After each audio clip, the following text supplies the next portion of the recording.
Hello, everyone, and welcome to the Unstabletop podcast. A quick shout out to our patrons before we get started today.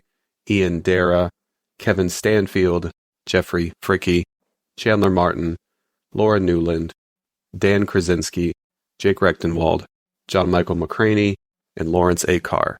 If you'd also like to help support the show, feel free to reach out to us at patreon.com/unstabletop. Thank you and enjoy the show.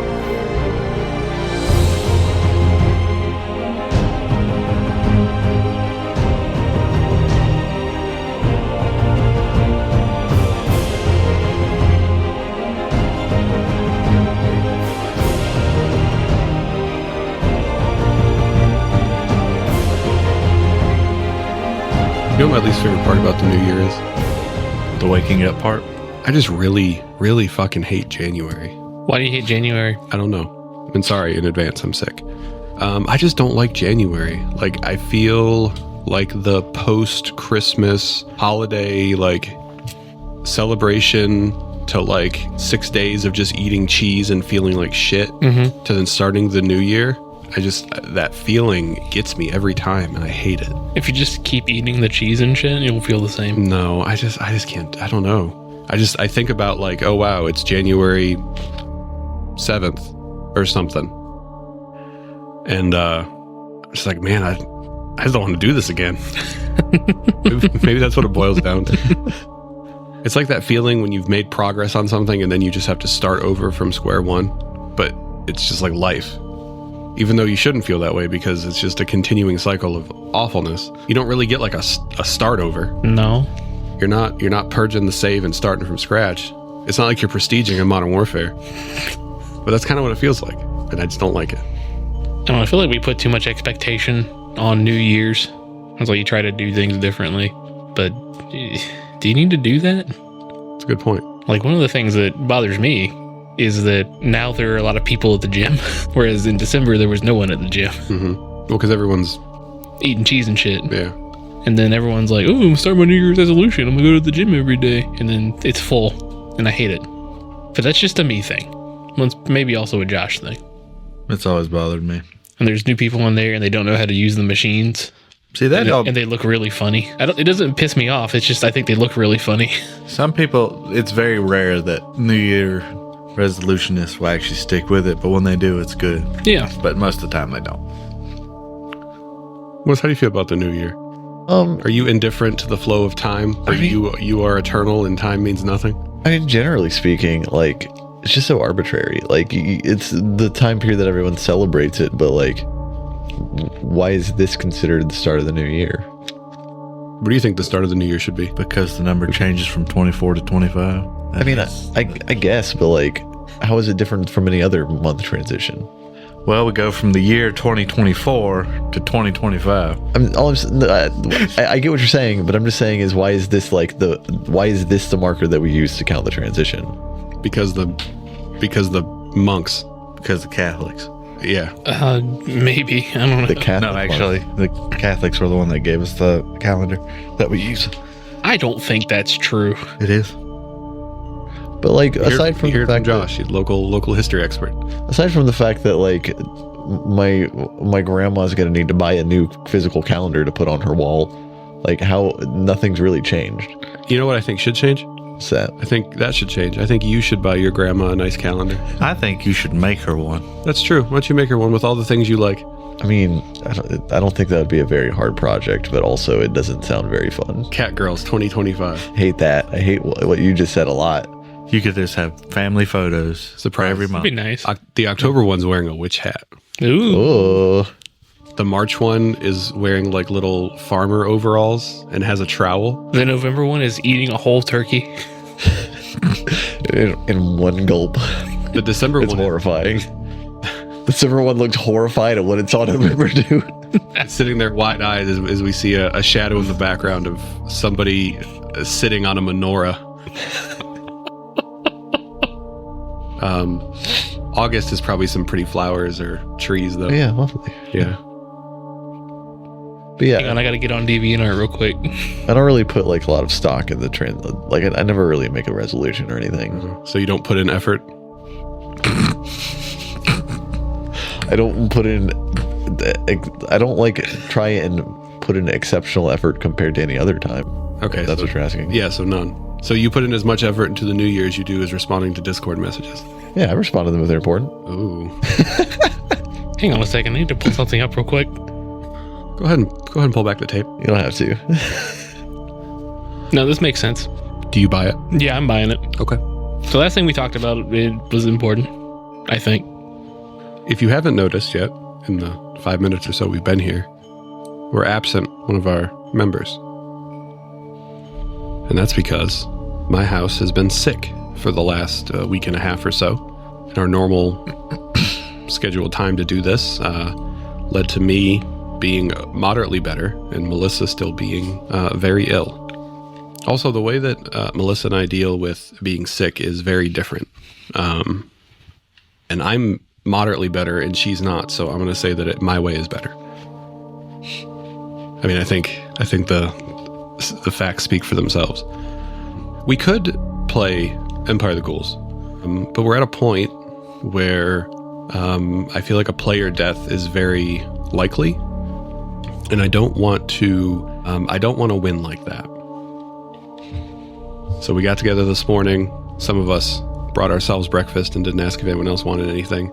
Others of us were kind enough to offer bagels from their own home with cream cheese. Some of us go help someone move and then buy them lunch.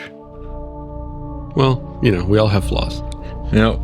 So we decided to, since we were already together today, or at least planning on it, we wanted to do something fun. Chris, tell me what we're doing today. I'm pretty sure, based on what I'm looking at on my screen here, that we're going to be playing The Zone With RPG. Skittles. The Zone. Can you tell me what The Zone is? No. No? I probably could when we played it last time. Okay.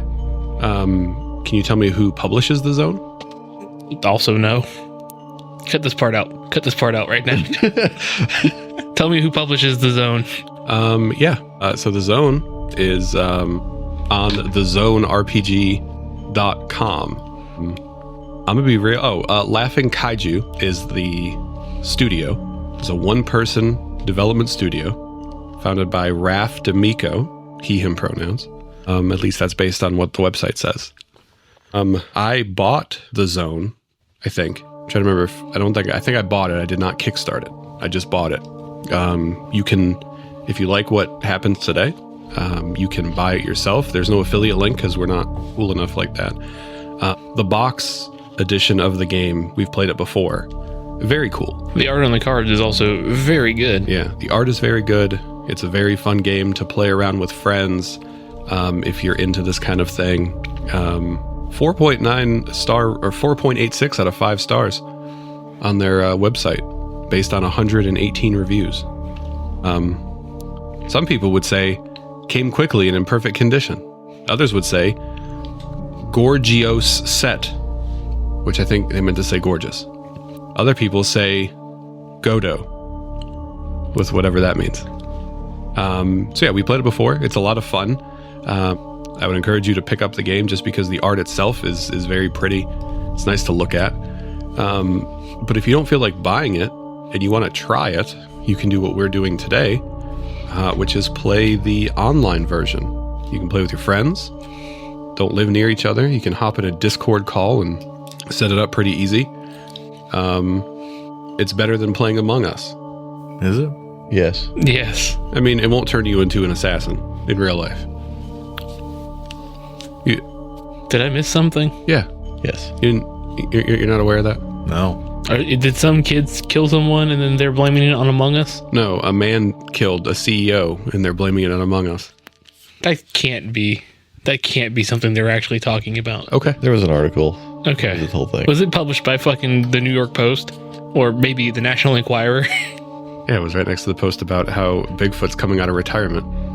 Aw, that sucks for him. He can't afford to live off Social Security anymore. I wonder if I could get an affiliate link. I'll work on that.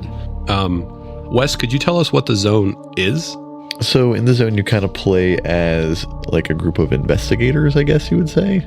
And you kind of progress further and further into the zone, which is kind of this like anomalous area and like the parameters of what the anomaly is and how it works, we will kind of like determine as we go through it. That's true. It's a really neat kind of like improvisational role play game where you kind of play off each other to create a weird environment with, you know, cool effects. That's true. All right, I'm gonna go ahead and play this. There's probably going to be a lot of tutorial in here. I've never used the website like this before, so I don't know what we'll find. But welcome to Operation God Rhino. The goal of this game is to tell a weird, magical, realist horror story of mutation and self-discovery. A story about people who risk everything for an obsession. A story where only one will make it to the end. This game takes around 2 to 3 hours from this point. That's around 3 p.m. for us currently. Make sure that it works for everyone. Unless you all know each other, quickly introduce yourselves. We know each other. But if you don't know, my name's Nick. We have Chris. Mm-hmm. We have Josh. Mm-hmm. And we have Wesley. Hello. You're probably wondering if everyone is seeing the same thing. You are. This is a live multiplayer space. Unless otherwise stated, moves affect everyone's view. Wait, can we see each other's little dots? Yes. Yeah. Oh, that's neat. Chris, you want to read the briefing for us? It says we're supposed to take turns, but I'll read the whole thing if you want. Go ahead. Welcome, volunteers. I know you've all been wondering what the zone really is and if the rumors are true. As the 14th expedition, you deserve to know what we know. It's not a lot, but it may help you. It all started with the anomalies, locals calling in to talk radio or visiting their doctors with stories of unseasonal weather, impossible objects, half sightings of unknown creatures, claimed conversations with long-dead loved ones. People disappeared. Medical notes describe bodies that started changing. We initiated special containment procedures, performed tests on those who refused to evacuate. Then, as if reacting to our attention, the boundary appeared and isolated everything and everyone within an area of several square miles. We don't know if there are still survivors or if they're still human. Since that moment, not a single expedition has returned. All lose contact minutes after leaving visual range. We're going on fragments, rumors, and occasional anomalies that seep beyond the boundary. We don't know what the zone wants, or if it wants. It seems to be a mirror. It manifests whatever phobias, obsessions, and memories you bring into it. The zone brings them to life to test you. There are rumors that the zone can grant you your deepest wish if it deems you worthy. Sensor reading shows something incredibly powerful at its heart. Perhaps the only escape is the center itself. You are the 14th expedition. You will almost certainly not return. Good hunting, but prepare to die. The Federal Bureau of Coherence, without admitting liability, thanks you for accepting this mission. In mission briefing. Boy, what a shit show. Welcome to my life. The zone, also known as Josh's everyday existence. Yep. The zone, but instead of going into the zone, I have to wake up to go to work. But I have to go in the zone. The auto zone. Not sponsored, Don't say that. but I would take it. Wes, you want to read this for us? Sure. So this is a collaborative storytelling game. We are telling a movie. The game is a series of scenes which can choose to play in much or less little detail as we want, describing or acting out what characters are doing. Scenes can be short as a couple minutes, but usually 5 minutes or so. Game will last about as long as a movie. We will take turns being the director. There is no GM. We take turns as director setting up and ending scenes, and all share a few key moments that anyone can trigger at any time to help the story along. No one will be forced to be on the spot for too long. We are each in charge of our characters, but share responsibility for everything else. We play to lose. We are not competing with each other. That's why our fates are secretly decided at the start, so we can focus on creating not so easy situations with characters we'll always take the bait on and suffer the consequences. You know, these moments that have you yelling, "Don't go in there," or "Don't touch that," from your favorite horror films? That's the entire game. So what we are looking at is a board, which if we were playing with cards, it would be set up sort of in a circular shape. Kind of like a reverse 6. Think about it. Kinda, yeah. Unless otherwise stated, we can all see the same things on our screen. If there is something that specifically only one person can see, it will have a little eye icon saying only you are seeing this. The spiral of cards, Josh mentioned the sort of reverse 6, which is what it kind of looks like, represents the zone. Each card is a location our expedition will go through on our way to journey to the center of the zone. The game starts at the zone observation facility, which is right outside the boundary. Once inside, you cannot backtrack. In each location, we will do a few scenes. Expect to do 2 or 3 scenes in each location, fewer as we get closer to the center. 1 turn equals 1 scene. There are no stats or dice rolls. Whenever a character tries to do something that seems like it would be not so easy for them, anyone can force them to pull a not so easy card. Not so easy cards have bittersweet outcomes that advance the story, like yes, but, and no, and most of them will trigger a mutation. There's also an emote button at the bottom of the screen that everyone is clicking right now. Fucking stop. Holy shit. We just wanted to show you some love, Nick. I appreciate It just pops up a little heart for people who do not know. Emote, and it's a heart. Well, yeah, it says heart emote. Our fates are determined by fate cards. The character on the fate card must die in the scene when it is revealed, unless another player sacrifices their own character. You cannot die before your fate card, so take risks. When your character dies, you keep playing as the zone, setting up scenes as usual with nothing to distract you from making things weird, magical, and horrible to the survivors. The game ends at the center. This is the innermost part of the zone where the final player will ask it to grant or free them from their obsession. The remaining players embody the zone and decide the survivor's final fate. This is a horror game, so it's most fun when we take our characters way out of their comfort zones while taking excellent care of we, the humans playing them. There are rules in this game about X cards. I think we're all comfortable enough that that doesn't need to be something that we use. But if for some reason it does, there's a button for it. There will be times a player is pondering a question that feels so irresistible we won't give in. Sometimes folks need a little time to think, and the creepiest horrors need time to gestate, meaning that there may be times where there is awkward silence that will be filled in with music in the background. We each have ironclad authority over our own characters, and when setting up scenes as the director, it's still fun to suggest ideas, yes and a lot, but no pressure. If it's an obvious hell yeah, no need to push it. If it's not an obvious hell yeah. Players are more important than the game. We're all friends. Be excellent to each other. No. We'll see. We all gotta be mean to Chris. It also asks us what rating this movie should have, if it should be PG-13 or R-rated. Mutation is death and is core to the zone, but it could be anywhere between blood-soaked B-movie to magical realist spiriting away. Everyone is jiggling the R-rated.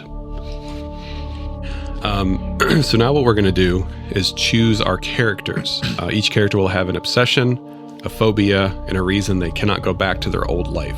All these characters share one thing. They know the zone will almost certainly kill them, but believe it's worth it to fulfill their obsession. Let's roll to see who picks first. Sure, what are we rolling? Chris, you got some stuff over there? Yeah, I got some dice. Roll me a d4. Wes will be 1. Around the table, you'll be 4. It's going to be you, Nick. Okay. I have a couple of different options. I think the last time we played,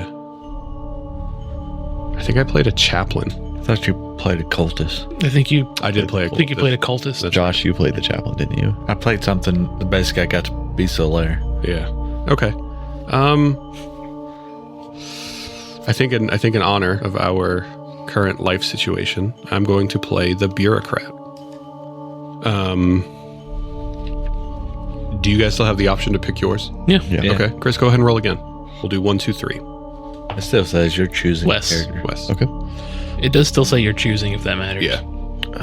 I think I'm going to pick the entrepreneur. Okay. Once you pick, you'll have to fill in some stuff. Chris, you can go ahead and pick. Are you sure? Yeah. Okay. I want to be the writer. All right, I'm gonna be this. Weren't you the writer before? No, I was a scientist. Oh, that's right. Yeah. I'm pick soldier. Once you pick your character, you can generate your name or put in your name, and then you can drop down box your obsession and your phobia. Gotta do a little typing. If I remember right, too, I think that obsession and phobia are secret. What is it, Chris? It's best if I don't say. It's best if you don't say. Josh, do you know something that we don't? I think Chris knows, and I think I got a good giggle at I him. think if you look down at the bottom of your screen and look at some character names, you may like it. Anomalies. I don't know if I like it. Oh, you don't like it? No. What? Get the fuck out of here. The bureaucrat, otherwise known as Sam Spender. The writer, Victor Fitzmore. I'm waiting on Wes before I drop the final one. Oh. No rush, Wes. I understand that you probably would have needed 6 months to prep this. Yeah, man. Well, he only needs 30 minutes to prep for it, and then 5.5 months to find good character art. That's true. I don't think I've ever gotten art from Wes in a timely manner. Even for home games. It's like, Wes, send me something. I'm still working on it. And then the night before, like the 4th session, he'll send me something. That's good. Don't get me wrong. God, I'm debating like trying to get like a serious name or just doing something really stupid. I just random generated. There you go. The bureaucrat, Sam Spender.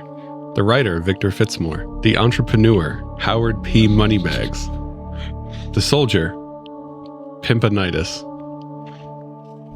There are 2 kinds of people.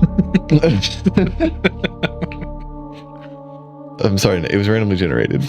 I don't So was mine. I just hit the button. It just popped up that. I don't believe either of you. There are 2 kinds of people, those who have seen Robert Eggers films and those who haven't.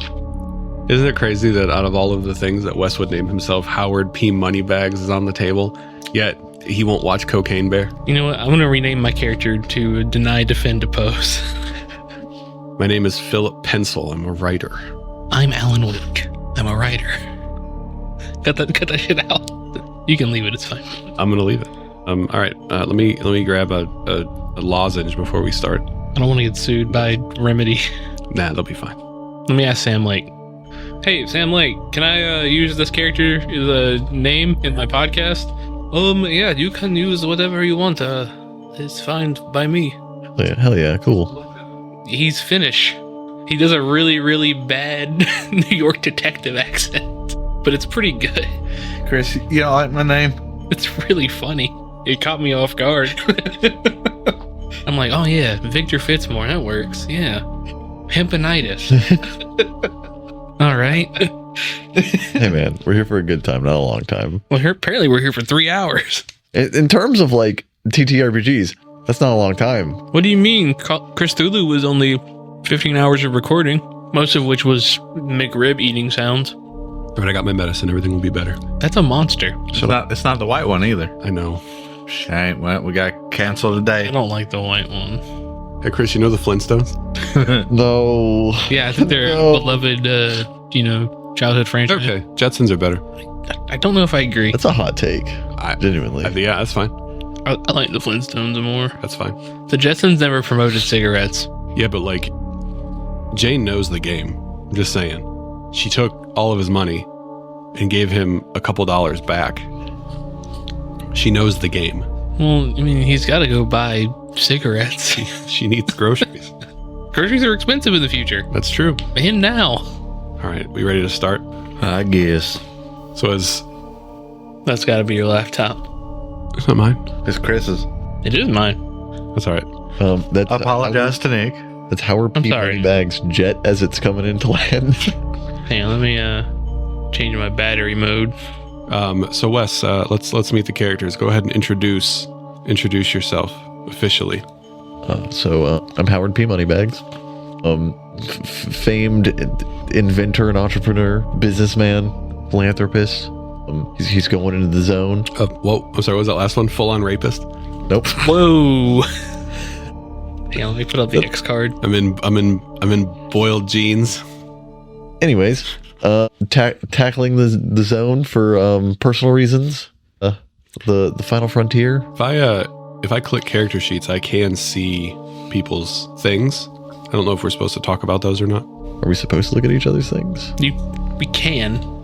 I think it's more fun if we Don't. Okay. All right. So Wes is playing the entrepreneur Howard P. Moneybags. I notice that Moneybags is all one word, Yeah, not hyphenated. correct. Is that your legal last name, or was it changed? No, that's his legal last name. Do you have any famous relatives that appeared in board games involving business transactions and railroads? Yes. Oh my god, he's the heir to the Hasbro empire. Do you think he has a pool full of quarters that he dives into? They're Sacagawea silver dollars, but yes. He pays extra money to have them vibrated at such a frequency that they are always in the form of a liquid, so he can actually So he dive. doesn't die, yeah. Yep. Jesus. Okay. Chris, That's not who I see in the order. I just did you next. Okay. Victor Fitzmore, acclaimed, award-winning author of the Firefly series, but he hasn't written anything in about 15 years, and it's kind of irrelevant at this point. He's got this like mop of slightly wavy brown hair. He's wearing glasses that look a lot like mine. He's wearing like these like a sweater over a striped long sleeve button up shirt, and he's carrying a little brown satchel with him, and he's just kind of spaced out, looking at this like with an expression of like, I can't believe I'm about to do this. Sam Spender, the bureaucrat, the career suit entrusted with containing the zone. Per the character description, studied it, secretly orchestrating dozens of clinical experiments on the locals to assess risk. Now you've been cut off from them and need to know what happened to them and the risk. Man, what a fucking sleazeball this guy has to be. Yeah. He is a suit. Yeah. He is a walking, talking CEO mold. He's not there yet, but this is the hope. Jeez. He also wears like an off blue suit because he would never wear black. We're in a new day and age. Black suits are the thing of the past. Is that true? But off blue with tan shoes is the way to go. Ew. And then Josh. I am going to also go off the character sheet that they got because I kind of like how it goes. Kind of goes with what I'm feeling. Pimpinitis. He is. What's his rank? He is a special operative. Special operative Pimpinitis. Yep. That's why he gets such a cool name. Exactly. Served for 20 years, you've always been the first to run into the line of fire, but you couldn't save everyone. After the terrible day, you began accepting increasingly dangerous dark ops. To try to cleanse yourself, they haunt you still. You've done terrible things for your flag, but you can't stop. You'll do anything to protect the country you love. What country is that? Honduras. He is dressed in a military uniform, what you expect. When you say military uniform, is that like military fatigues or like officer uniform? Fatigues. You all right, Chris? Mm-hmm. Just fine. You look like you're struggling. Just trying to carefully unscrew this Pepsi. Pepsi, that's right. Born here in the Carolinas. Except no substitute. What kind of artificial sweetener does that have in it? Aspartame. Oh no. It's gone, isn't it? Every day we get a little bit closer. All right. With these characters introduced, let's go ahead and click to continue. Wes, you're the first director. So I am. I'll start us off. Oh God. This is like the practice round. Yes. So the way that this works is the director is the one who sets the scene. Normally cards would be out. The director, whoever's turn it is, will draw one of those cards and then decides what shape that scene takes, which is what Wes is doing right now. He's reading meticulously. So the zone observation facility is a hulking steel and concrete complex with many sub-levels of containment chambers, accommodation for hundreds of classified personnel. Can I see it now that I've clicked on it? Yes. Yeah. Okay, cool. So I do think it's set. I think it's this large, maybe like abandoned industrial facility that has been like retrofitted to be this containment zone. And like before the boundary appeared, they were like capturing and containing any of these escaped anomalies in some like the lower parts of the facility. And now that the boundary is in place, they study what they've captured and prep like the expeditions to go in and cross the boundary. So now that Wes has set the scene, he has to draw a prompt, which tells us what we find. The night before, everyone shares rumors. And there's practice questions, like what strange animals or plants have been spotted, what weird anomalies or artifacts have people been talking about, or what rumors about the previous expedition. But as we're kind of getting in, everyone kind of shares what rumors they've been hearing. So, I mean, Howard would be happy to pipe up and talk about how he had heard about all of these, like, mutated people they had been finding. Some of them with, like, horrific mutations like multiple limbs or malformed bodies, but then other people who have gotten, like, regenerative capabilities or, like, healing factor kind of things. And that's kind of what interests him and what he's heard about coming to the zone. Some people say they get close to the boundary and they can start hearing the voices of their dead loved ones, prompting them to want to go find it. Victor's writing all this down. It's like, I've heard that people have actually escaped the zone and they're not telling anybody about it. People have gone in and they say that no one ever comes back out, but I've heard people say that they've come back from it. I think those mutations are part of a bigger picture, right? Like they have to be. Like the universe doesn't express randomness in that way. Like everything follows a procedure. There's always a plan in place. I don't think those mutations are as random as we think. Go ahead and click the end scene button. To the bottom right. There you go. So from the zone observation facility, we move to the boundary.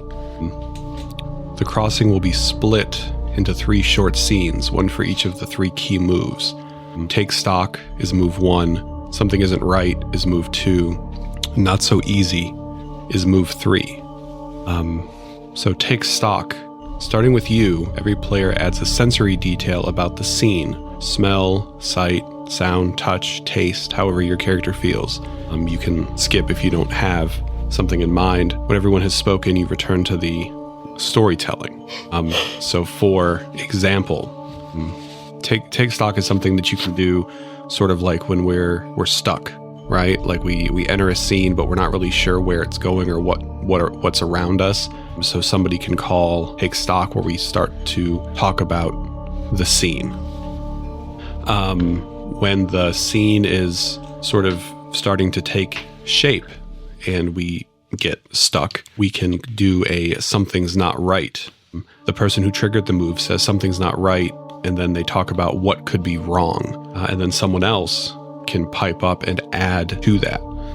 Whoever triggered the something's not right incorporates the escalation, and then the story continues. And then not so easy is when we encounter something that requires somebody to take an action. And it's something beyond the scope of what we may be able to normally do. Or even if it's not, you can call it on yourself, you can call it on anyone else. Something like climbing a fence or opening a door or running down a corridor, whatever it may be.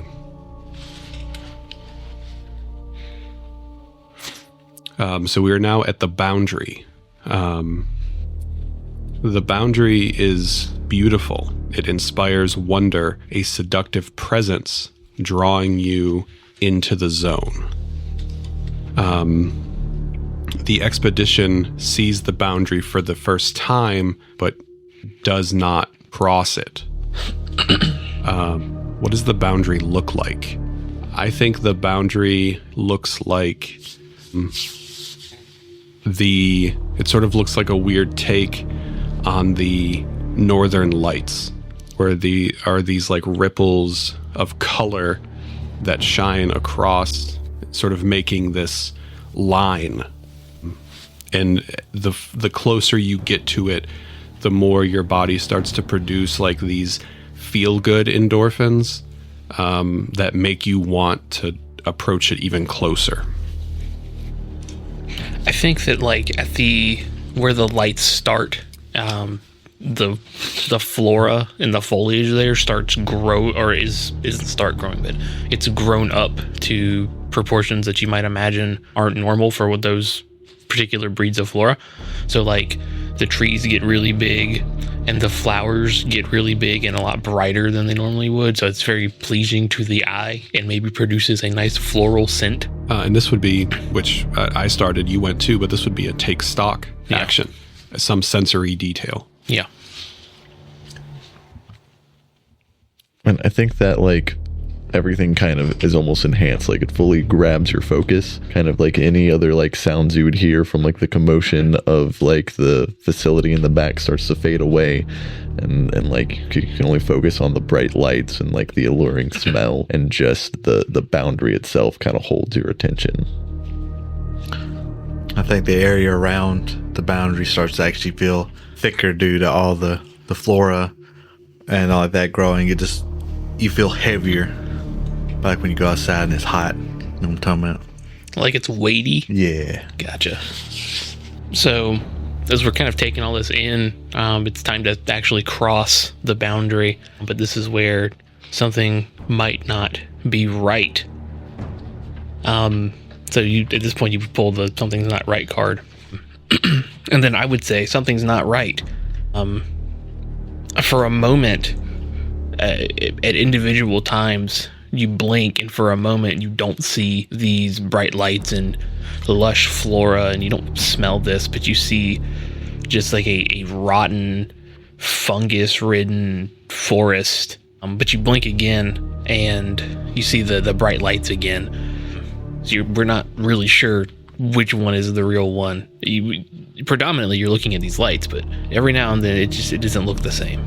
And it's worse than that, because if you can catch sort of the alternate view and hold it, you start to see more and more of this boundary landscape and how awful it actually is. But the longer you focus on it, you start to get a terrible splitting headache.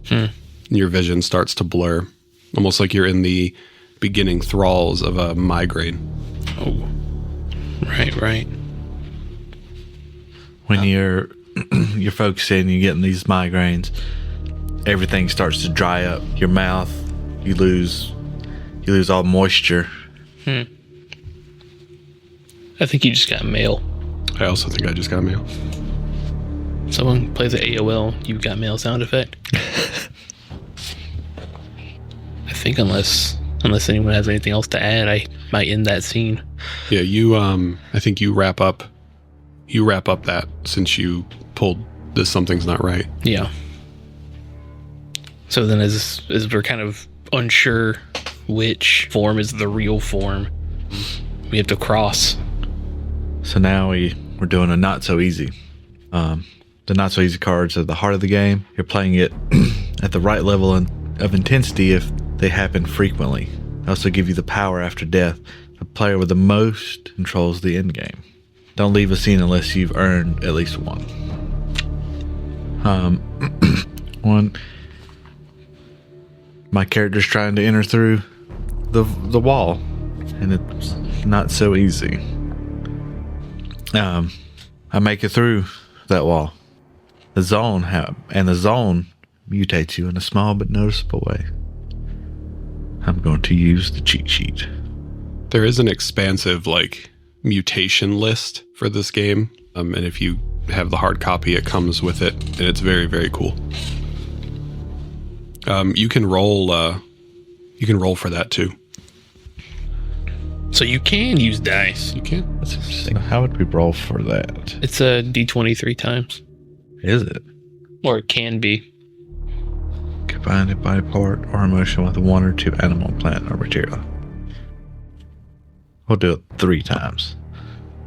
18. So how does it? What changes? Small but noticeable. My pinky turns into a sharp glass that excretes venom and poison. He's got drippy pinky. That's his pimp finger now. It had to be small. God. Now it's the Okay. Well, y'all see me pass through the barrier. He passes through and changes. I will immediately follow through. Yeah. I don't think that's easy. I mean, is it okay to say it's not so easy for everybody? Yeah. Yeah. All right. So I'll follow. I'll push through the same way that I saw him go through. Yes. And you guys see this card, right? Yep. Yeah. Yes, and the zone mutates you, granting you a powerful gift that others simply wouldn't understand. How does this come to pass, and how do I mutate? I think, like underneath his eyes, so like where like the kind of like the bottom of your eyelids, but also like along the like right underneath your chin, right underneath his chin, begins to glow. And I now produce bioluminescence from that, which allows me to see the truth. Something that the three of you will just never be able to understand. Leave my glass pinky alone. That I rolled venom and poison for. You can't get it in a wound or eat it. It's just stick in their mouth and rubbing around, they're dead. This dude kept trying to put his fingers in my mouth. Weird. It must be something to do with the zone. What the fuck? Like, no, he was like that before. You ever think about the fact that, like the old Skittles commercials where they just like grow Skittles on their skin is it's a side effect of the zone. It's gotta be. Every old Skittles commercial is just the zone. Is that where those came from? Maybe. Yes, they came from a zone. I've eaten a lot of those. Who's coming through next? Howard will go next. I think you know something. It's not easy. No, but the zone mutates you into granting a gift that may be helpful in the future. Dang, we get a lot of mutations right on this first bit. I kind of want to also roll. Wes, why don't you roll? I'm gonna roll a body part. See, there's not. So we probably need to do something a little different about the roll. Because if you just roll off the 1 to 20. Well, it's like they give you a bunch of tables and you can just kind of use dice to figure out, subjectively choose what you want. So I rolled, and I just rolled a d10 for like the body table to figure out where it's going, and then I rolled another d20 just to kind of get a row, and then just feel whatever I think fits best with the body part I got. I rolled a 9, which is hair. And I feel like Howard's like an older guy, so he's probably got very heavily grayed, almost white hair. But that has changed now, and it almost looks like it's made of like diamonds at this point. Got Emma Frost hair. Yeah, basically. No way. Okay. That's cool. And he seems very pleased with that. I'm going to take stock to set something up. As you guys are crossing, I'm looking backwards, and I see a bunch of these Zone Foundation or whatever there's an organization that's behind this, like the FBC. The FBC, the Federal Bureau of Coherence. A bunch of those folks are kind of pushing towards us, and they have weapons. So it doesn't seem like we have a chance to go back because we're not in the zone yet. Like, we're in the boundary. It's assumed that we can go back at this point, but I see a bunch of those folks approaching us, and seeing Howard. If I got that right, you got a no and. Yes. So you would not have been able to cross yet. Oh no. So I'm now. No, but I'm noticing that. I'm like, we have to get across, and we have to get across now. I think as part of your take stock that that Pimpinitis and I are on the other side, and once we've stepped through, we don't see you all. Yeah. Still. Okay. So whatever's like, we might hear distorted versions of conversations happening from the other side, but we don't necessarily see what's going on. Okay. Only that maybe there is panic. Just some panic screams, distorted. At that point, I'm going to try to cross in, and it's clearly defined. That is not so easy.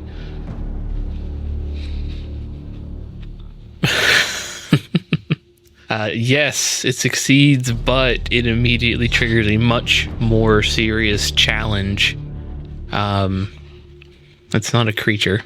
If it's a creature. Yeah. Oh, you're saying it's not. It's not a creature. I'm able to pass through, but Howard kind of gets stuck halfway. Like he tries to pass through. I get through, but his hand is like the only part that's reaching back there. So I pop through, and his hand reaches, and he's unable to move forward. And I'm like, guys, we have to pull him, or they're going to kill him. I think I'm gonna take a page out of Eric's book and just leave him be. No. So we have to grab him and pull him through. Yeah. Yep. So Pimp and Ice would grab him first because he's all about helping people. You love it, don't you? That sounds like it's not so easy. It does sound like it's not too easy. I do have to keep my pinky out so I look fancy while doing it to make you happy. Just want you to know I'm fancy about it. Yes. But Oh my god. yes, I succeeded pulling him through, but I mutate and it triggers a more serious challenge. Jesus. So something changes on you that makes it harder. No. He Mutates you. and it triggers it. Right? Yeah. Triggering a more serious. Guys, we just started. Yeah, but we can't die yet. Oh, God. Our fates are sealed. They're on that fucking board somewhere. You guys want to take bets on who's going to die first? Pimpinitis. It's got to be. It's going to be. What happens is, I'm going to stick with a theme here of glass. My right leg from knee down becomes glass. That sounds awful. Has now a serious challenge has popped up for I was born with glass bones and paper skin. I was born with the glass leg below the knee. All the kids used to pick on me. I now have to be extremely careful, or my leg will shatter. So we have made it beyond the boundary. Yeah. I love that anime. Are we comfortable ending the scene there? Yep. All right. Wait, you can hold it? Yeah. Oh no. It's way easier than pressing the button. Right. I'm gonna send this guy an email and be like, "Hey, your online game is a very good representation. Take out the fucking emote." It's add more. I don't understand why you're so against it. You should love the hearts, Nick. They show we care. So we are now in the zone. Next few scenes will be about exploring the zone, developing your characters, and most importantly, being very irresponsible. So we're gonna do all right, Nick. Yep. We're doing fine so far. Yeah, Yep. We're doing great. Remember, you will need not so easy cards for the end game. Have your characters do plenty of things to make it necessary to say not so easy. Mutations await. I kicked down the door with my glass leg. That's not so easy.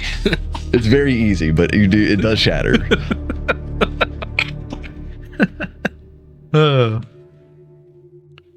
So now that we've made it past the boundary, we're in our first scene.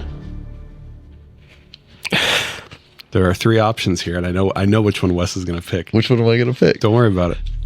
There's one that's very funny to me, and that would be so. The first card is the bureau. That is what is titled as the location. Mm-hmm. The option I think I'm going to go with is the local DMV. God damn it. CRT monitors, rows of uncomfortable seats for waiting, strange gaps in the thick dust implies some are still trying to work. It's not so easy to be here.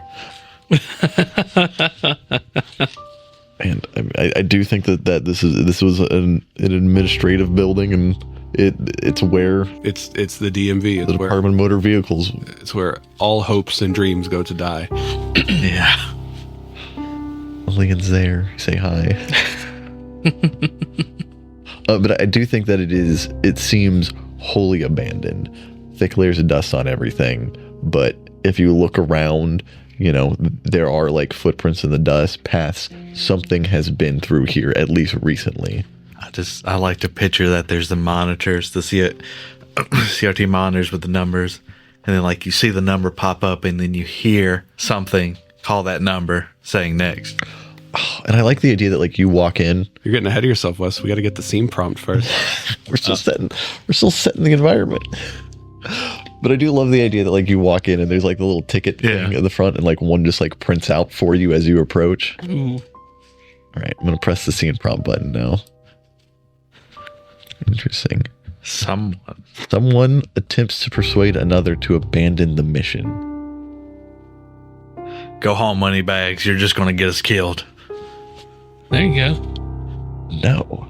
I feel like Howard would be like, he'd very much be like, nonsense. This is the perfect expedition. We've got a great team together. A great team. We have a writer. Well, first off, writing is an art. And he will tell our story brilliantly. And I'm going to poke him with my pinky. I die. Dead. Because it's got poison and venom. Can we take stock? Absolutely. Yeah. I think there's a lot to take stock here. I'm gonna, man, I don't want to steal what you guys did, so I'm gonna do something a little different. I think that Sam Spender approach is like you walk in the double doors and you're looking at like where the, I guess, receptionist, quote unquote, would be, who tells you like, go here or gives you this ticket for this line, but there's no one standing there. And he like turns to the right and he's looking at the waiting room, and there's like all of the dust covered chairs, the monitors on the wall. There's the difference between like where the counter is versus where the public would be. And he's just staring at it, and the lights under his eyes glow bright. The DMV is one of the greatest monuments to order and procedure that exists. This is surely a sign that we are meant to find great and powerful things here. And then like one of the numbers off of the machine prints out, and he looks over and he grabs the number and goes and sits down.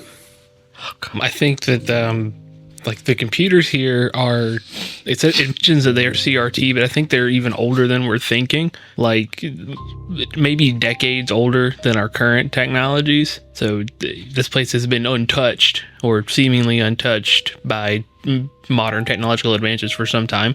Like you'd look over on the back of one of these computers and there's no GUI, there's nothing to click on. It's all just white text on a black background, and at the very top it says starting Linux kernel.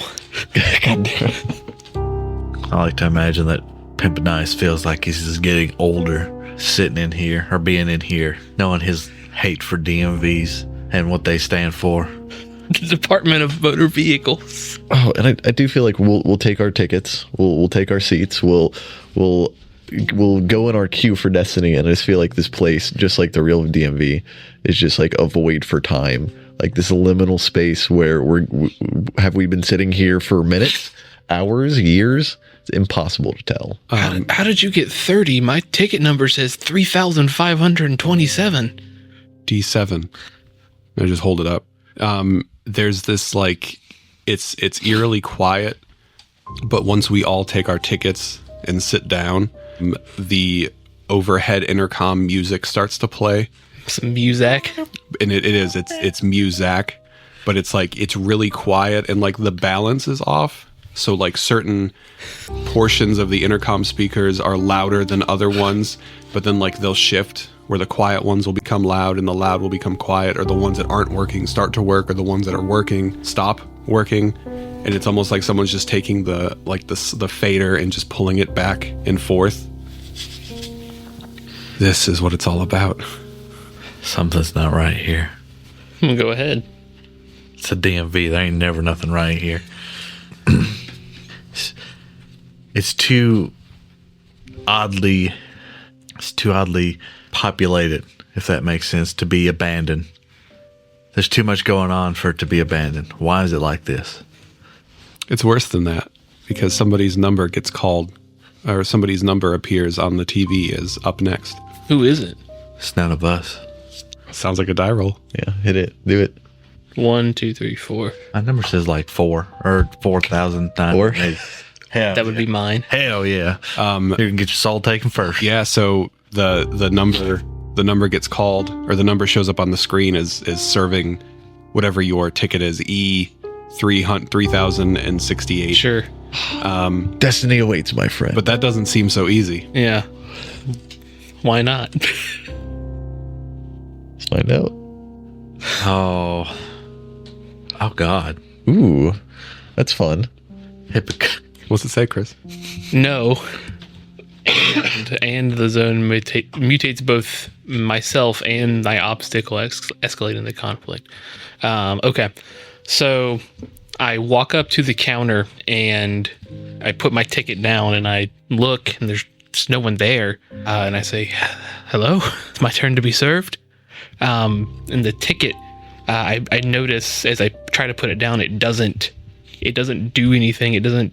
It's stuck to my hand. And that paper-like appearance begins spreading over my entire arm. And the skin on my arm now is just a repeating pattern of DMV tickets, essentially making my skin paper there. But I look up from my hand to what I was staring at, this empty space, and now there is something there, a ghostly DMV employee that is like eyes empty, slack jawed, just kind of looking at me. Like a DMV employee. Yeah. I just want to imagine that what mutate is. Sorry, you need to go to the other line. Sorry, you need to go to the other line. This is the incorrect line for the real ID. Do you have a copy of your birth certificate? No. Oh God. How does this escalate the conflict? I don't have any of that information. I don't have any. I can't leave. I can't leave the line. Do you have proof of residency? I'm going to come up to Victor and put my hand on his papery shoulder. Crinkles. I'm sorry, but you didn't follow the policy. And he shoots him in the back. Oh my God. If anything, now's the time for you to stay and the rest of us to move on. No. Clearly following the rules is not in your forte. I did everything right. They called my number and I came up here. I look over to the screen and another number pops up. No. Whose number is it, Chris? Josh. God damn it. Let's go. I turn to Pimpinitis. Smile. The wonders of bureaucracy. I hate the bureaucrats. I walk up to the counter, and it's not easy. I can tell you that right now. It's not easy. Absolutely not. My hand just got turned to paper. Uh-oh. Oh. Uh-oh. You don't both get no's? I did get a no. No. Damn. Oh, man. The zone mutates you in a way that triggers your obsession. Time to learn what Pimpinitis' obsession is. Time to crack open a cold one. All right.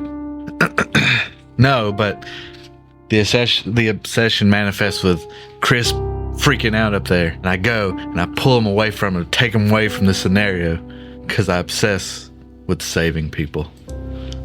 I'm being held in his strong arms. He cut in line. That's not what the rules say you're supposed to do. I still have my pinky up, so fancy still. Like, I also feel like there are more and more of these, like, And my glass leg. ghostly DMV attendants showing up. And I feel like, at least for the time being, they're only interested in the two people that have been called. I grab and put them on my shoulders and run. My glass leg. Dink, dink, dink. Run where? Fuck, I don't know. Out of the DMV. Out of it. I watch the two of you run away, and then I go and return to my seat, holding my ticket. I'm right there with you. That's you. Why do you have to roll it 3 times? Because I went 4, I went 4, 3, 3, 2. We're even. Yeah, I guess I could have. You know, I was thinking that, but I wasn't going to say nothing. I was like, yeah. All right, Chris, I appreciate you. Sorry, I don't have a D2, also known as a coin. I'll almost say this seems pretty easy for Nick, for Mr. Sam. I think it does seem easy. Yeah. He's for it. As funny as that would be, I do think that having the ticket drawn is not so easy. Yeah. What? So the ticket number No, it's easy. pops up on the screen, But he follows the rules. and I look to the appropriate labeled line. Now serving D7 at window 3. You spent too much time at the DMV. Yeah. And I walk over, and I put my ticket on the counter. Hell yeah. Yes. We're winning. No. And the zone mutates you in a way that triggers someone else's obsession. If no one is left, it triggers yours. Wow. So I go to the counter, and there are these ghostly employees at every other window, but not my window. And I start to freak out, and I turn to Mr. Moneybags. I think it's up to you to tell me how this mutation triggers your obsession. Oh no! Oh no! You're the only one left. You start producing the money. Um, Money. If you want to tell me what your obsession is, I'm happy to. I can, but you might not like it. Go ahead. So like my lore for my character, right? Rich man, he's got everything he wanted. I think that he is terminally ill, and the only thing that he can't buy is his life. His obsession is that he wants to basically like gain immortality through the zone. Okay. So there's nobody at the window, and as I'm standing there, you see the counter like starts to deteriorate in that very specific window, and like the floor starts to come up, and like you can see as cobwebs are forming around this very small like liminal space, but I myself am not changing. Gotcha. Everything around me is aging very rapidly, but I am just as healthy and handsome as I was when we walked in here. I mean, I think seeing that, I'd be like, my God, man, get out of there. You're going to die. And I'd spring up and try and get you out of there if I can. I think that's going to be... Yeah, and I think that's not so easy. Because Sam loves the DMV. I think the mutation is that I have effortlessly flawless skin now. And yeah, I think that's not so easy. I think you like throw your ticket down and pull me out of the spot. Can we get a yes? No. Yes. Oh, does that? Oh my gosh. Go ahead and read it. Yes, but you reveal something about your character's past to succeed. I mean, I'd probably like tell you about how life is precious and how, I don't know, there's no sense staying here, and you kind of get the sense that I've been through some things that have made me Money. Let me tell you about my colon cancer. Oh no. Harold, why are you delaying the inevitable? What do you mean? Just die. It's fine. The plan in place for you is death. No. Accept it here. No, we're going to get to the center of the zone. We'll change everything. We'll take over the Come world. now. And I will start to drag you out. Yeah, I think we both leave. That seems like a good scene end. I feel like it's scene end, but like as we're going like out the door, like the last ticket thing flashes up and it's Harold's ticket, and that's kind of like the closing shot as the doors close on the DMV. Yeah. Is yeah, I think so. Yeah. I think it zooms in on his ticket sitting on the dust, like on the chair next to him where he was sitting. Yeah. And then we zoom out and it shows the TV and it shows his, but there's no one there to claim it. Yeah. And then the doors moving beyond the bureau. Jesus Christ, the bureau. You can do another scene at the bureau. You don't have to move on to the mansion. Man, I think the bureau was done. Yeah, I think it was played out. I think it was done well. Plus, like it's a DMV. Yep. Yeah, they're awful. You never want to spend more time in there than you have to. No. Maybe the next card we're going to move on to is the mansion. Maybe there's more rooms in the mansion. Yeah. Maybe there's a DMV in the mansion too. Oh my gosh. Yeah. I'm killing myself. So moving beyond the bureau, there is the mansion, a jagged icon of modern architecture smashed into the landscape, utterly out of sorts with the local architecture. An iconoclast lived here.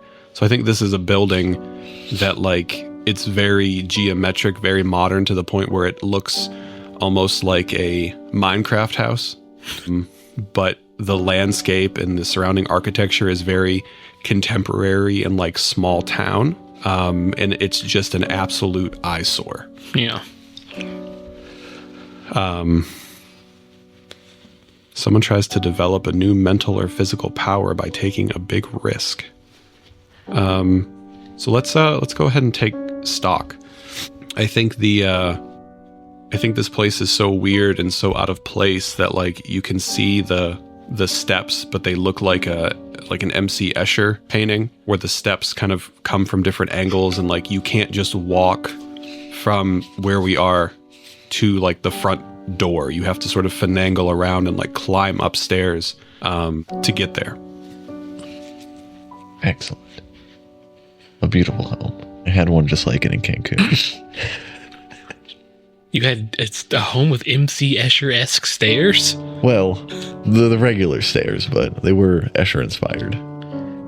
I feel like most of this architecture is entirely like gaudy glass. Like if the surface has the ability to be glass, like a wall, instead of building a regular old opaque boring wall, it's now glass.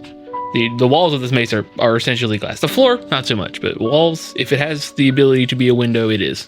Like the sides, like the hand railing on the steps is like a single steel beam, but connecting the steel beam to the steps is just a pane of glass. Yeah. Like it's unnecessarily glass. Yeah. Right? Like they're just showing their wealth. And it makes everything really reflective. My eyes, the space underneath my eyes and below my chin glow, and you can see like the light reflecting where I'm staring. I like the idea of like these rooms that have like the almost like an Escher thing where it's like doorways that go to rooms to spaces that don't make any sense, but also being glass. So like you can see through everything, but you're still switching in these strange environments. So you expect like a living room and you walk into a bathroom? Yeah, or even like you expect to go into like, based on the room, you expect to go into like a small bedroom, and then it's like a whole like massive dining hall. Yeah. With the large eating table, big glass chandelier. I get it. Even like the stuff in the room is glass. Oh yeah. Like there's expansive glass chandeliers, glass tables and chairs. Tables and chairs. Fuck, dude. Glass you even look like all of the dining ware is glass. Do we even want to go so far as to say as like there's a beautiful like roast chicken, but it is entirely made of glass? Is that ready to eat? We don't have Midas, we have glasses. Glasses. It's you. Even like everything is, all of the glass is like, even though everything else around here sucks and is shitty, the glass is perfectly polished. Like you can see through everything. There is, whoever designed this has no sense of what the word opaque means. It's pristine. They never saw it before.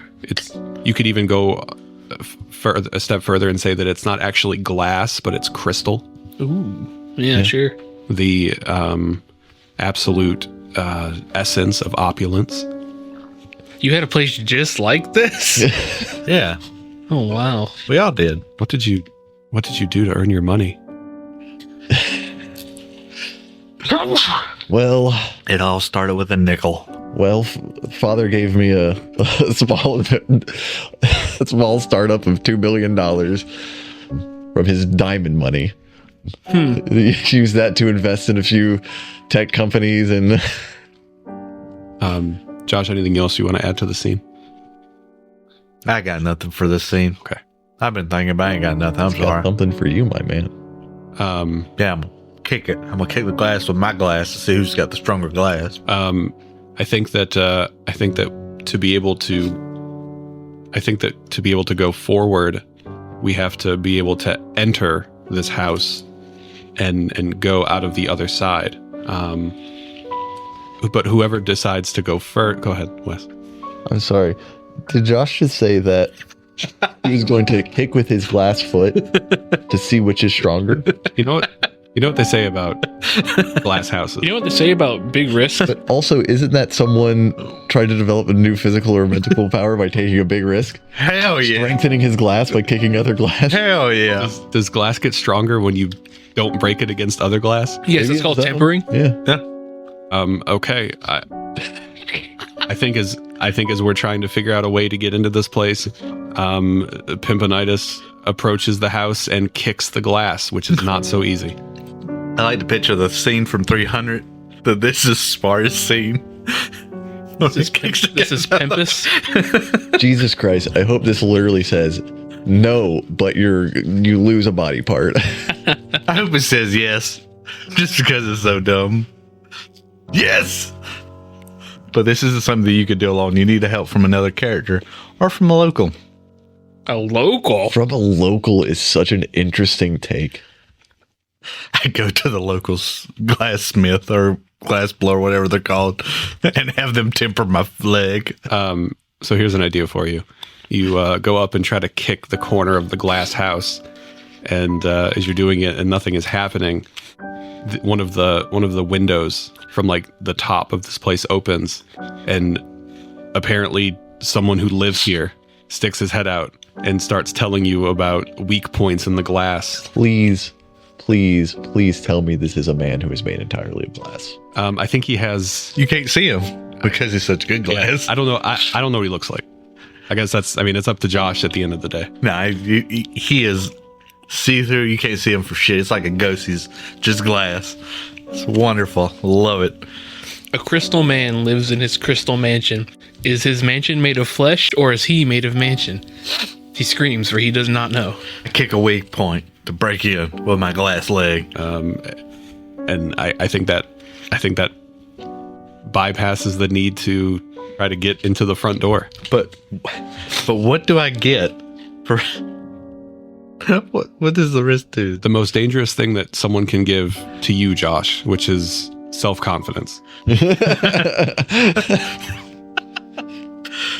All right. Something's not right. Mm-hmm. Yeah, you just watched a man with a glass leg break into a glass house. Something's not right. He kicks through a portion of the glass wall and steps through. But as he steps through, the glass begins to repair itself, and the opening is slowly beginning to close. Something's not right. After that happens, you notice that you can walk up to the door and just open it.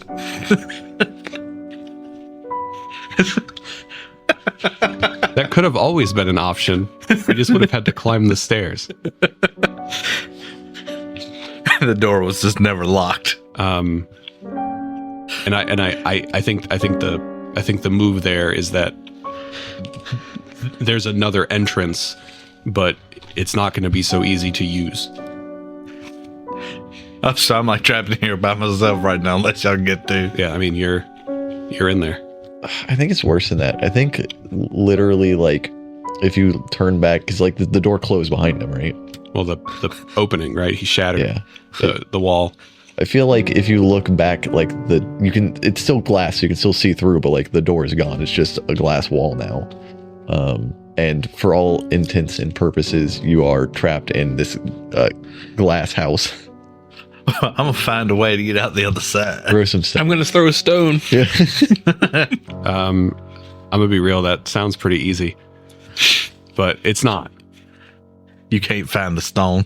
But we three need to find a way through. You know what? Why not throw a stone? I've heard that metaphor is one of the most powerful tools we have. I'll pick up a rock. Those with glass houses should not throw stones. And I throw the stone. Not so easy. Yeah, he's a weak rider, man. He can't lift that stone. That's not very funny. No, it's hilarious. Yes. Oh my god.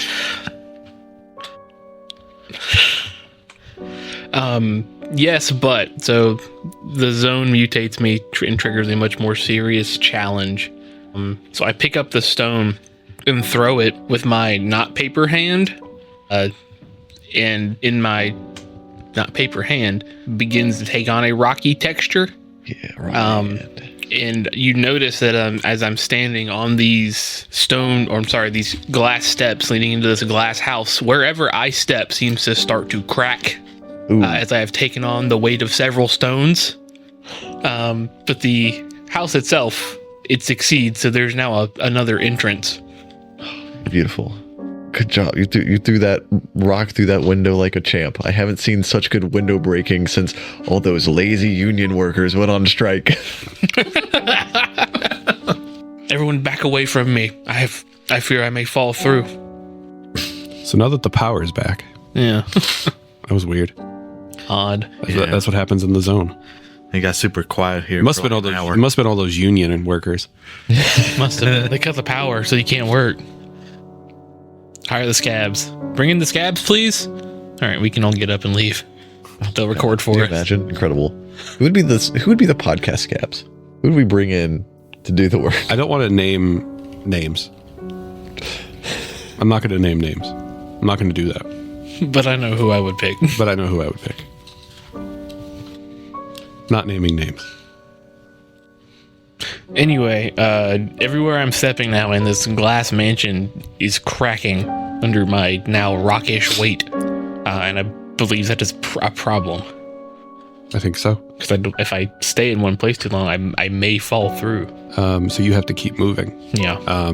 I think I'm going to not go through the opening that you made, and instead I'm going to use the front door, because why would they put a front door there if you're not supposed to use it? It goes against the design and the plan and the normal societal procedures that we agree to. So I'm going to enter the house through the front door. You're a weird bureaucrat. Because don't any of them feel that way. I'm gonna go through the hole is in the glass wall, not the glass ceiling. So I'm gonna go through that. Oh, did we discuss if the floors are made of glass? Everything is. Everything. Is that the hole that Pimpanitis made? No, the hole that I made with the... Well, yes. remember, the hole I made closed Sam up. just made. And I reopened it. And so I think that's not so easy, because I think it's starting to close up Yeah. even faster this time. All right. Never mind. I'm not going to say what I was about to say. Yes. Oh. No. Oh. No, and the zone mutates you, creating much more serious problem, which must be immediately dealt with. I can only think of one. How does it get me more? How does it mutate me is the real question. You know what? I'm going to roll on the table again. Oh, I rolled a 10, which is joint on the body table. That's interesting. Your joints become glass. I mean, that's not the worst idea. How'd that work, though? Glass joints. You wouldn't be able to bend your joints. It'd just be glass. Like, my immediate thinking is if I'm trying to jump through this hole that's closing quickly and the situation gets worse, it sounds like I'm stuck halfway. Sounds like you're stuck. It sounds like you get stuck, and when like you Help me, cut, step bureaucrat. I think that's Shut the I think fuck it is that. I think it's literally like the glass cuts you, and when it cuts you, it starts to grow into me. into you. Yeah. So I think that in the immediate, you are stuck. Yeah, I agree. And we have to get you, because if not, you're going to sort of absorb into the house like some weird tumor. In the house, part of the house. The second time you've been stuck halfway in a wall. All right. I'm going to go try to help him because I want to save everybody. I have no desire to help him. I think that's not going to be easy pulling him through some glass. I would agree. I would Yeah. agree. Yeah. Feel free to get a yes. God damn it. No. The zone mutates you, giving you an unexpected ability. Let's see here. Raking in the mutations. I know. I hope he gets all the mutations and is the one to survive. Man made entirely of glass.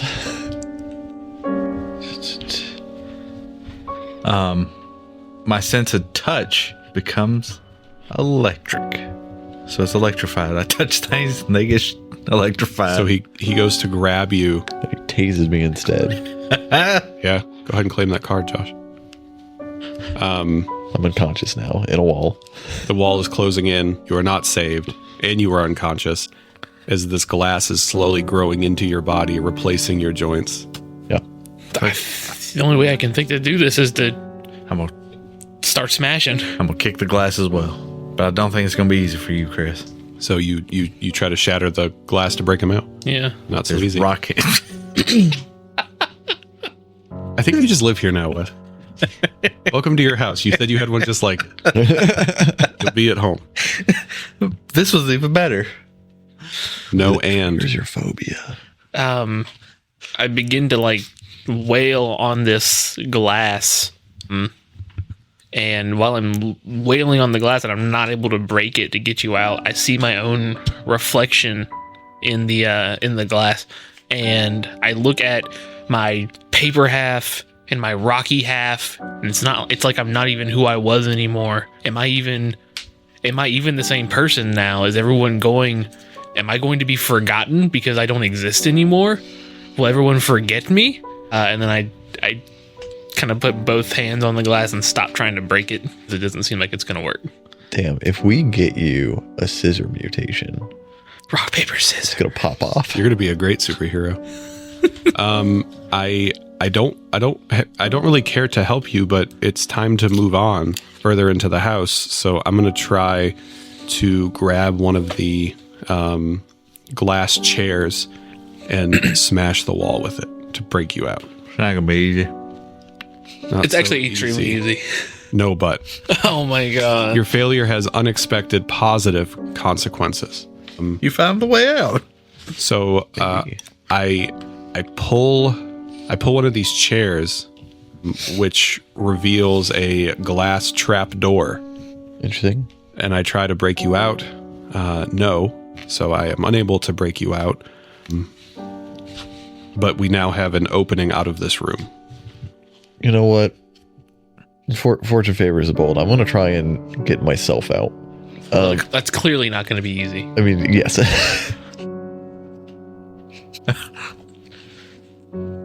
So, like, I feel like I would just in arm's reach of this hole is the rock that you threw in.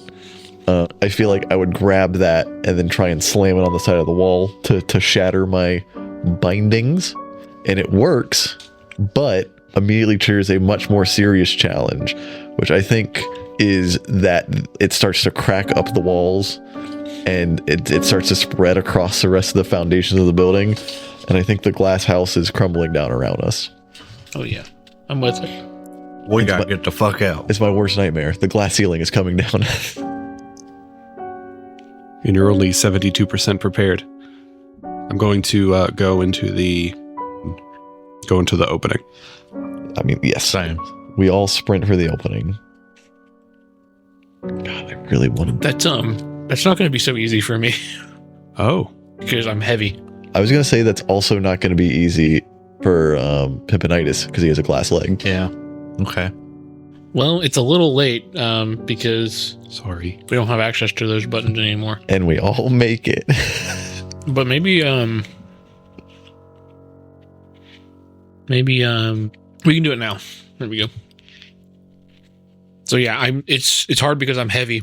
And if I'm trying to put a bunch of force down on this house that is already crumbling, increased chance of problems. Oh. So yes, and the zone mutates me in a helpful way. My previously heavy rocky half turns from this like really dense sedimentary rock to like a really light igneous rock, like a pumice. So now I'm a lot lighter than I was, and I don't crack anymore. So I'm able to get there, I think. What about Glass Leg Man? Glass Legman. Yes, but the zone mutates you in a way that can be hidden from others. I think you just get to make a secret mutation then. Yeah, you decide what you get. Chris, go ahead and direct the next scene here. So this little trapdoor, I believe, is going to take us to like a basement level of this mansion. We're still within the mansion as a setting.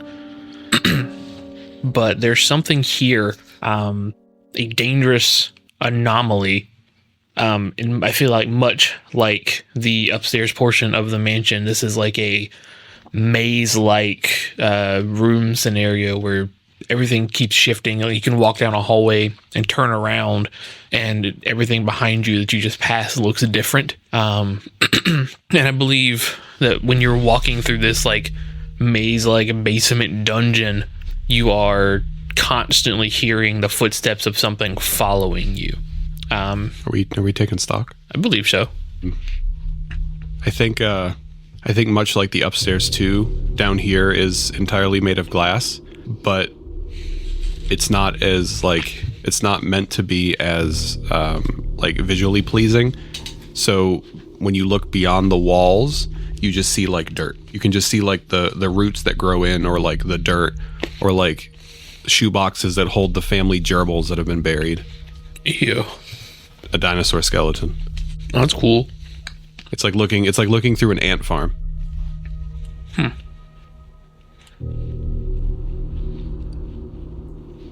think that in addition to like these footsteps that you hear, you'll occasionally hear like voices in the distance, but they're just like random voices, like other people, like as if there were other people down here doing their own things. Yeah. Running around talking. Okay.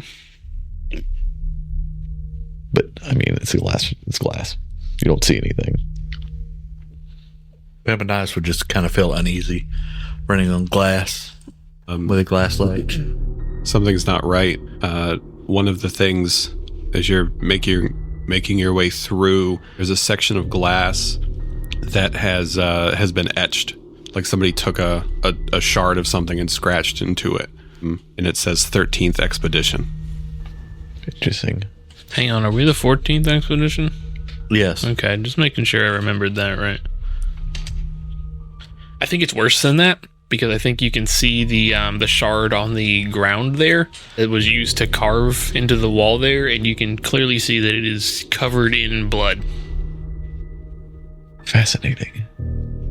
Well, should we leave our mark as well? I like that with the something's not right, going back to that. You bring up some of them being covered in blood. There's also shards that are just a reddish color, resembling that of blood. I want to pluck a single diamond hair from my head and scratch 14th expedition next to the 13th. I don't think that's going to be easy. Is it not? It seems fine to me. I don't know. That sounds pretty easy. You tell me though. Plucking a diamond out of your head? It's his hair. Yeah, but it's a diamond, right? Yes.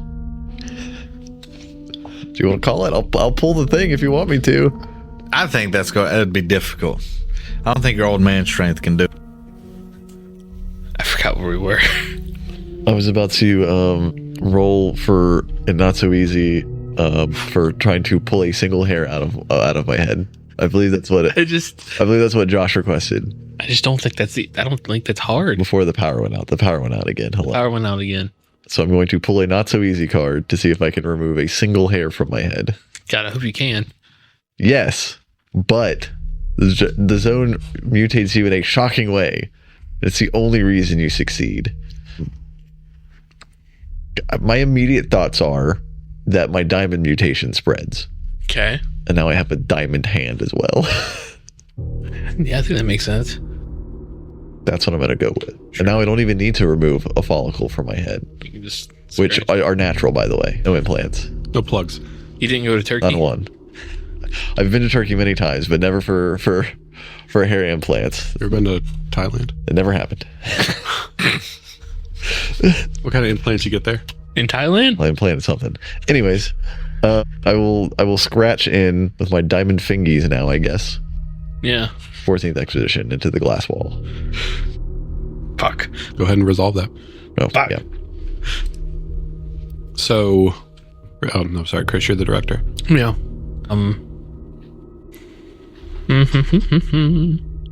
We get to this like part of the underground section where there is like a skylight, and you look up and you can see that there is light pouring in from the top, and in the bottom of this section there is the remnants of the glass ceiling, if you would. But we're looking down and we notice that it's stained glass. So at one point it was probably quite beautiful. And as we walk in, these pieces of glass begin to like swirl around into this vortex of flying glass shards. And that triggers someone's phobia. And then that phobia or that anomaly holds a way for someone to avoid their phobia. And what I just described, I don't think does. Chris, can I interject? Sure. With all of the shards of broken glass, the four of us are looking at it. No big deal, except for one of us. Because in all of those reflections of glass, Pimpinitis sees himself, and he realizes that if he were to sit in the center of this room, surrounded by these shards of glass sticking out, showing his own reflection, this room would allow him to never, ever have to be alone again. That's true. I think that's true. We take stock. I thought we went looking at other people's sheets. Well, when you're over there eating candy, not paying attention. I'm just kidding. Sounds like you weren't paying attention to your own rules. Paying attention to people's character sheets. Yeah. Plus, like, he's got to know something to be able to do the scene. Why does it have to be him? There's four of us down here, my guy. Because he's the director. Okay. There's four of us down here, right? Well, Chris set the stage and then didn't think he had anything he could do with it. This game is all about building on other people. I'm just helping him out, Josh. Old drippy pinky. Drippy pinky.